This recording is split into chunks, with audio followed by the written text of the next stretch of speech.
jestem Misty i witam Was na moim nowym kanale. To mój pierwszy film i nie bez powodu nagrywam go właśnie dziś, w swoje urodziny. Chciałabym, żeby ten film to był taki nowy początek, nie tylko dla mnie, ale może też i dla Was. Czasem mamy wrażenie, że stoimy w miejscu, że utknęliśmy w pewnej rutynie, w złych nawykach, że chodzimy ciągle tą samą utartą ścieżką. Ale moim zdaniem tak naprawdę nie da się stać w miejscu, bo świat dookoła nas cały czas się zmienia, więc i my się zmieniamy, czy tego chcemy, czy nie. To tylko od nas zależy, czy zmienimy się na gorsze, czy może na lepsze. W moim życiu dzieją się właśnie rzeczy przełomowe. Już za kilka tygodni będę wyprowadzać się do swojego nowego mieszkania. Zdecydowałam, że wykorzystam to wydarzenie i zmienię w swoim życiu coś więcej niż tylko adres. Zabrałam Loli na spacer po okolicy. Wprowadzenie zmian wymaga od nas zostawienia tego, co znamy i przejścia w miejsce, po którym nie wiemy, czego się spodziewać. Myślałam, że zanim pójdę dalej, chciałabym jeszcze raz zobaczyć miejsca, które tyle dla mnie znaczyły. W tej okolicy spędziłam większość swojego życia, jak i jedne z najcudowniejszych chwil, jakie przeżyłam. To tutaj dorastałam, od lat dziecięcych przez nastoletnie, aż do moich lat 20. Dlatego wiążę z tym miejscem tak wiele wspomnień. Pierwsze przyjaźnie, miłości, pierwszy spacerek z Loli. Mijam właśnie przystanek, z którego jeździłam do szkoły, i sklepiki, których właściciele znają mnie od dziecka. Na tym placu zabaw spędziłam niezliczoną ilość godzin jako nastolatka. Przychodzili tu wszyscy moi bliscy znajomi. To jedno z ważnych dla mnie miejsc, choć jest ono raczej niepozorne. W tak zwanej dziupli chowaliśmy się przed deszczem i przed światem, paląc przy tym, co popadnie. Przychodziłam tu też, kiedy chciałam pobyć chwilę sama.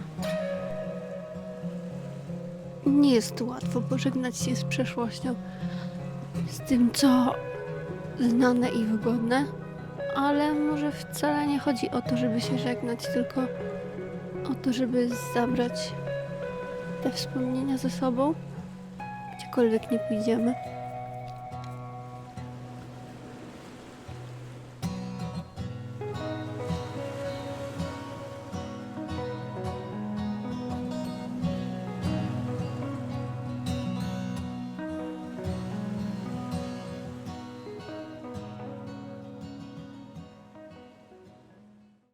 Witam Was w nowym, pięknym dniu.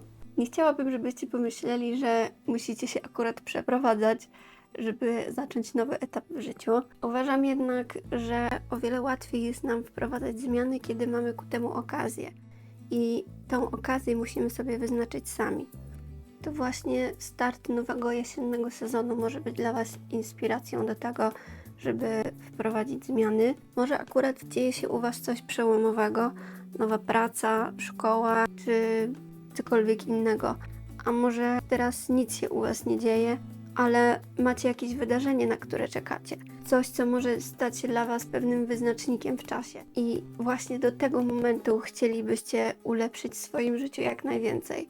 Takim momentem może być na przykład nowy rok albo początek wiosny, który jest w marcu. Wy nadajecie rangę temu zdarzeniu. Pamiętajcie, że o wiele łatwiej jest iść naprzód, kiedy ma się jasno określony cel. No dobra, ale jak właściwie coś zmienić?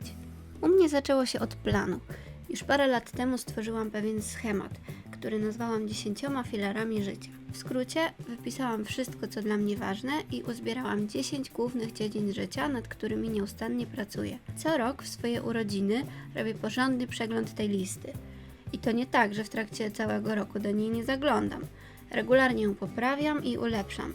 Wykreślam rzeczy zrobione i dopisuję nowe sprawy, którymi powinnam się zająć. Za chwilę pokażę Wam część mojej listy, a Wy w tym czasie zastanówcie się, co wpisalibyście do swojej. Może to będzie coś, co już od dawna czeka na Waszą uwagę. I pamiętajcie, Wyobrażając sobie swoją listę, miejcie w głowie ambitną wizję siebie z przyszłości. Wyobraźcie sobie samych siebie za kilka lat, w tej super wersji, do której dążycie. A później, choćby małymi krokami, postarajcie się dopasować swój plan właśnie do niej. W mojej liście 10 filarów znajdują się: po pierwsze, zdrowie i wygląd, gdzie wypisałam lekarzy, do których muszę pójść, listę badań, które muszę regularnie powtarzać, aby wiedzieć, które leki, witaminy i suplementy powinnam stosować. Wypisałam też zabiegi kosmetyczne, które chciałabym zrobić. Polecam Wam na przykład raz na jakiś czas zrobić sobie oczyszczanie wodorowe. To jest game changer, jeśli jeszcze tego nie robicie. Drugi punkt to dieta i kondycja. Ten punkt zawiera u mnie plan, co mam jeść, żeby jeść zdrowo, żeby schudnąć. Jakiś czas temu odkryłam, że mam insulinooporność, dlatego stało się to dla mnie szczególnie trudne. Schudłam już 6 kilo, więc to działa. Muszę się tym pochwalić. Mam też tutaj listę ćwiczeń i sporty, które lubię, a o których zapominam. Na przykład na basen nie chodzę tak często, jak chciałabym. Po trzecie, sprawy biurowe. Akurat tutaj na szczęście nie mam za dużo, ale wpisałam prawo jazdy, bo już 3 razy oblałam praktykę. I potrzebuję 4. podejścia. Obowiązki domowe to 4., dla mnie akurat obszerny punkt. Wpisałam tu miejsca, które powinnam posprzątać, przebrać czy przemeblować, a także listę rzeczy, które muszę zanieść do naprawy czy do pralni. Jest i punkt o rzeczach, które muszę wystawić na sprzedaż. Będę wystawiała na przykład te genialne buty, także możecie dodać mnie na Instagramie lub na Vinted, jeśli nie chcecie przegapić, kiedy je dodam. W tym punkcie mam obszerne sprawy przeprowadzkowe, na przykład spakowanie torebek, które teraz stoją za kanapą, i sukcesywne pozbywanie się rzeczy z domu. Jakieś książki z dzieciństwa, nie z dzieciństwa. W ogóle takie świetne lustro. Jesteś Lolisia. Super. Zajmuje to wieczność, ale uczucie, że ma się mniej klamotów w domu, jest po prostu cudowne. Punkt 5 to u mnie edukacja i samodzielna nauka. Tutaj wypisałam listę kursów, do jakich chciałabym podejść, no i parę innych rzeczy. Punkt 6 to finanse i praca. I to jest bardzo ważny punkt. Muszę Wam powiedzieć, że skrupulatne prowadzenie tabelek z wydatkami sprawia, że ma się o wiele więcej pieniędzy.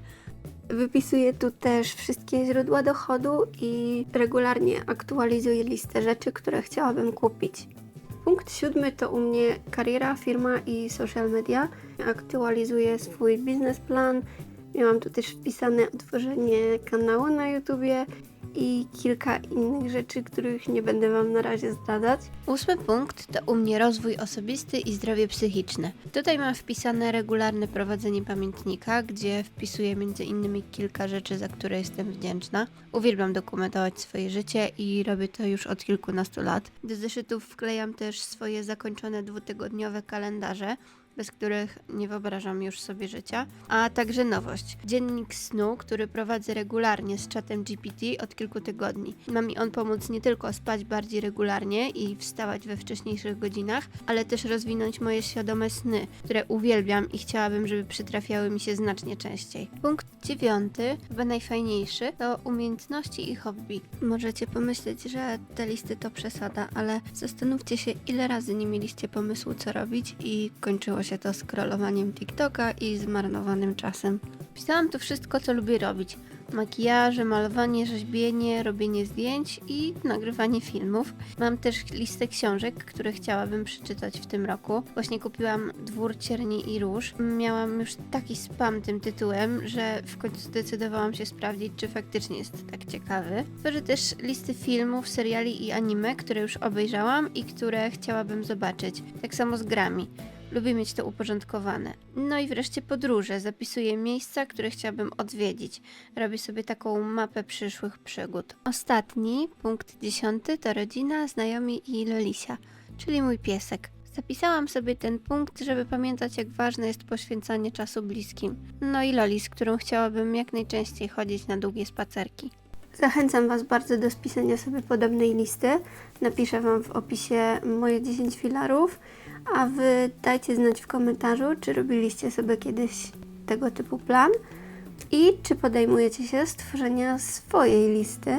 Ja uważam, że warto, bo dobry plan daje nam odwagę i kiedy już wiesz dokładnie, co chcesz zmienić i czym masz się zająć, będzie Ci w życiu o wiele łatwiej. A teraz zabieram Was ze sobą do mojego nowego mieszkania.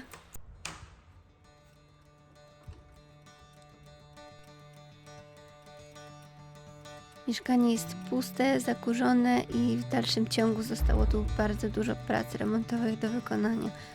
Ale ja już widzę tu swoją przyszłość. Po prawej stronie od wejścia jest łazienka ze strasznymi ścianami, z cudowną umywalką, pięknym kibelkiem i wanną. Po lewej stronie mamy kuchnię, a na wprost od wejścia jest salon z dużymi oknami balkonowymi. Z salonu przechodzimy do sypialenki, która jest obecnie składzikiem na materiały budowlane. Jednak moim ulubionym miejscem tutaj jest mój skromny balkon. Na koniec chciałabym Wam przypomnieć. Plany bardzo ułatwiają życie, porządkują w głowie wiele spraw, ale nawet milion najlepszych planów nie zastąpi najważniejszego – odwagi, żeby zrobić pierwszy krok.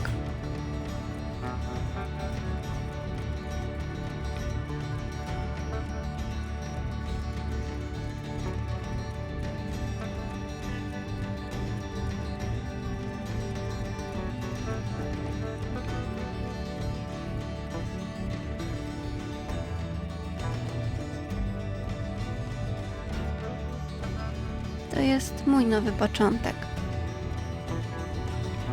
A jaki będzie Twój?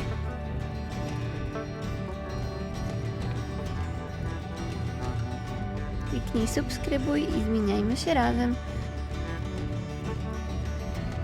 W komentarzu zostaw słowo start. Niech to będzie nasz pierwszy wspólny krok.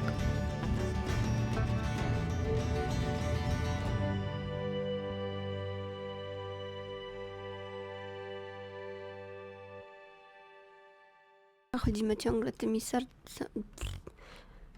tymi samymi... Dobra, źle.